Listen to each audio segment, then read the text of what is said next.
के तपाईले थाहा छ नेपालको रेल सेवा 100 वर्ष पुरानो हो, तर यो आज करोडौंको घाटामा किन छ? नमस्कार जनतामान, सुरुवात हुन्छ सन् 1927 मा, जब राणा कालमा बेलायती र भारतको सहयोगमा पहिलो रेल मार्ग रक्सौल अमलेखगञ्ज 29 किलोमिटरसम्म बन्यो। यसको मुख्य उद्देश्य नेपालका जंगलबाट काठ र कच्चा पदार्थ भारत पुर्याउन लागेको थियो। तर सन् 1965 मा त्रिभुवन राजपथ बनेपछि यो रेल बन्द भयो र आज नेपाल र भारतको सहयोगबाट आधुनिक रेल चलिरहेछ र यसको सेवा जयनगर, जनकपुर, कुर्था, भंगा लगायत 52 किलोमिटर खण्डमा चल्दैछ। तर पनि नेपाल रेल कम्पनी एनआरसी हरेक वर्ष ठूलो घाटा भइरहेको छ। किन? घाटामा हुने मुख्य कारण आखिरमा हो के? पहिलो, जनशक्तिको अभाव। नेपालसँग आफ्नो ड्राइभर र इन्जिनियर छैन। भारतीय इन्जिनियरहरूलाई महँगो तलब प्रति महिना 3 देखि 5 लाखसम्म तिर्नु पर्छ, जसले गर्दा सञ्चालन खर्च धेरै छ। दोस्रो, उच्च मर्मत खर्च।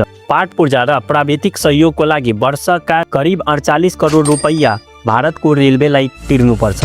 तेस्रो, आम्दानीको सीमित स्रोत। विश्वभर रेलवेले माल सम्मान ढुवानीबाट नफा कमाउँछन्, तर नेपालमा रेल केवल यात्री बोक्नमा मात्रै सीमित छ। चौथो, छोटो दूरी। रेलवे मार्गको दूरी छोटो हुनाले धेरै यात्री र व्यापारिक फाइदा लिन सकिएको छैन। अब निष्कर्षको नजरले हेरियो भने नेपालले जबसम्म आफ्नो जनशक्ति तयार गर्दैन र माल सम्मान ढुवानी सुरु गर्दैन, तबसम्म रेलवे नाफामा आउन गाह्रो छ। के नेपाल रेलवे कहिले नाफामा आउला? तल कमेन्टमा आफ्नो विचार लेख्नुहोस्।